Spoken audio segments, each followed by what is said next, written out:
This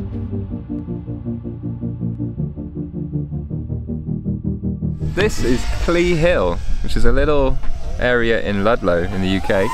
Quite a trek from where we're from, so we've driven 3 hours to get here to fly, and it is beautiful. There are these amazing little ruins here. I don't know what they were part of, some kind of quarry or something. When we first got here, it was foggy as all hell, and the weather was awful. It was windy, you couldn't see more than 10 feet in front of you. It looked like it was going to be a bad day, but it's cleared up.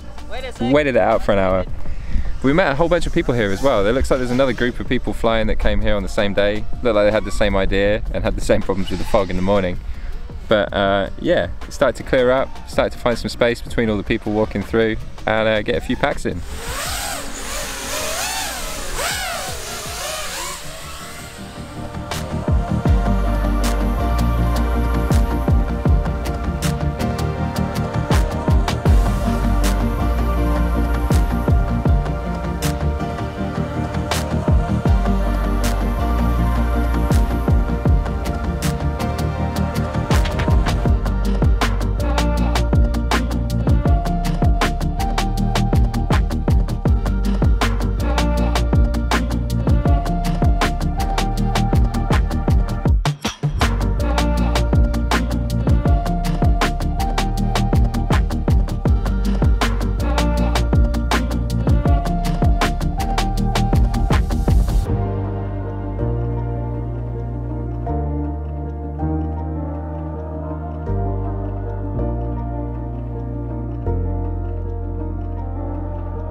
So what we've been flying around, I think, is a quarry that was open and an aerial ropeway was built to carry stone off the hill eastwards to the railway at Detton Forge. Oh.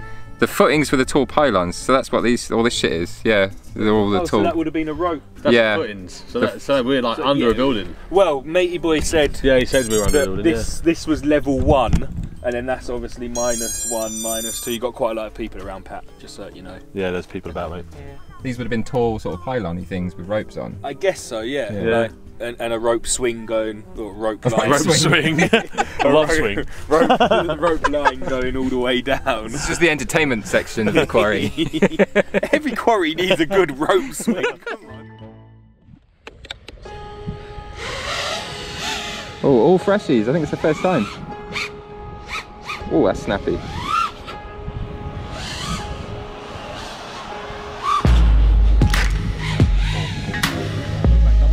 Yeah.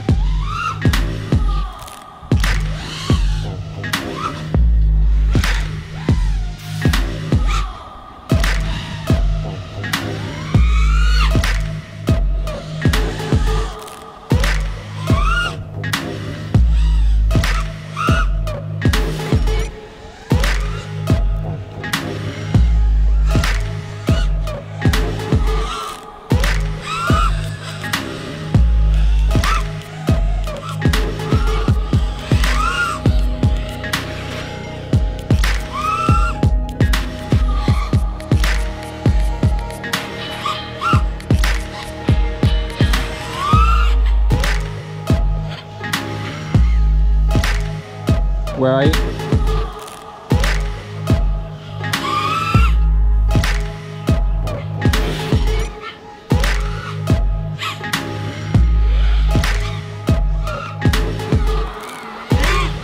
Oh, that was a risk. That downhill. Whoa, I caught the wind on that as well.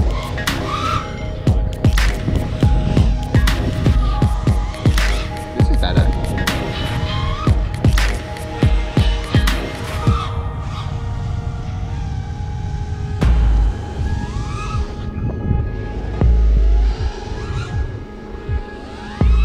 Yeah, hitting them dives now.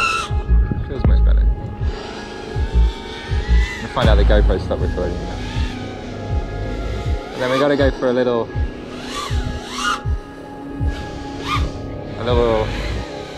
Maddie now, just to finish it up.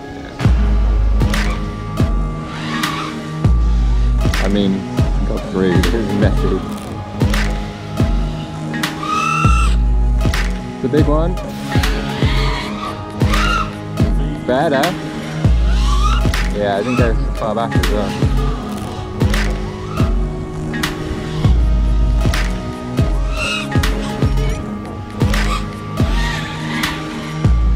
Mate, success keeps on giving. Ooh. Maybe, bro, yeah. Cheers.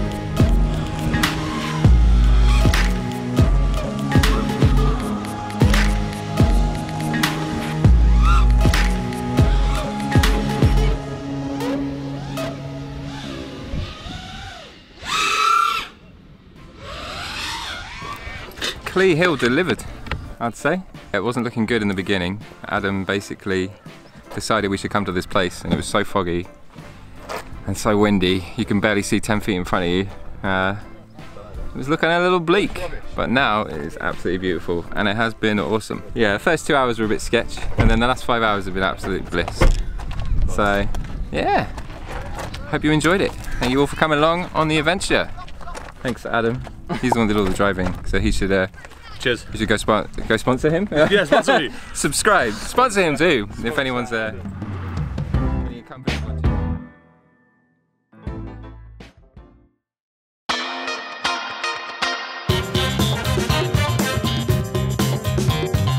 Last video, I said I'd give away this FR Sky X-Lite radio. It's in basically as good as new condition. I've only used it about 3 times, and that's going to go to one of you lucky people that commented on the last video.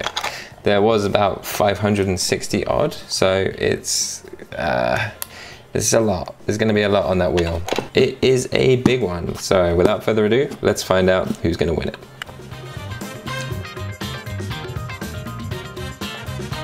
And the winner is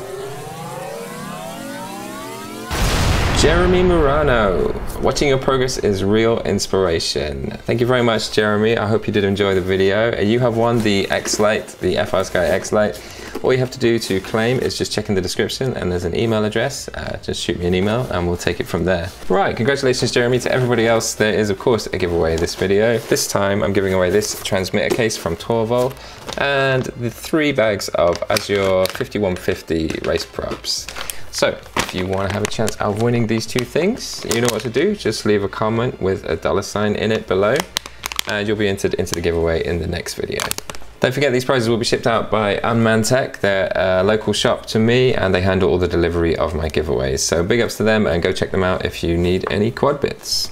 Last thing to do is read a couple of comments from the last video, which was my 2-year anniversary video. Let's see what you guys have been saying. Ben Ford says, amazing progression. How often have you been flying? What made the most difference to the speed of picking things up? So I don't actually fly all that much. A lot of people probably think I do, but I would only really get to fly once a week at most, to be honest with you, especially in the UK. Obviously I have a day job, so I don't get to fly in the week because it isn't really a 9 to 5. My hours are quite long, but I would tend to try and go out at least one day every weekend. But with the weather in this country, sometimes that's just not possible. So quite a lot of the time you just have to not go out and wait 2 weeks before you get to fly. So I think the thing that made the most difference for me was using the sim. So I would use the sim for an hour a day, probably for the first year that I was flying. So, you know, that's over 300 hours right there. I would do it like as a lunch break type thing. So yeah, simulators are good, they work. Figisted 1999 says, I was wondering how your rates may have changed over the years as you gained experience of how you like your sticks to feel. That's an interesting topic actually, because I have changed rates over time, but they've generally got slower, I've found. When I started out 2 years ago, the trend was to have your rates quite high. Like I think steel was on 1500. Stingy was on 1000 dead, and so I think I started on around 1050 or something like that, and gradually over time I've just reduced the rates more and more and found that I haven't missed it. You know, I haven't really missed having those really sort of super sharp snap rolls and things like that. But also something else that's interesting as well is the props have changed. So I started on 50-46 bow props and thought they were the best. I tried a bunch when I first started and I settled on those because I found those the most comfortable to fly, because you don't need to be very high on the throttle to hover because they're quite an aggressive pitch. And as time's gone on, I've gone down and down and down. Now I'm on the Johnny props 48-38, which is a really small flat prop. and you have to be quite high on the throttle, but I like the fact that there's lots of resolution at the bottom to control your throttle. So that's something that's changed as well over time. There were so many comments, so sorry if I didn't get around to replying or favoriting or liking or whatever your comments, but I really do appreciate all of the interactions that you do, the liking, subscribing and all that.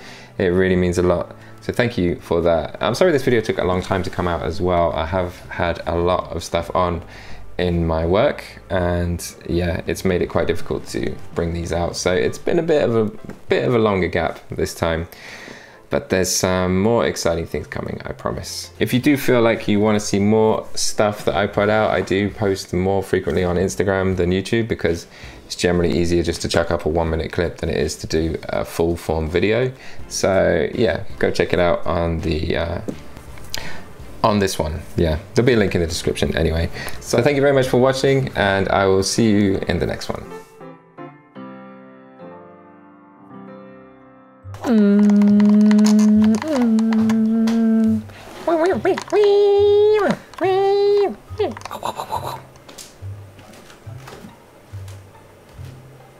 Wee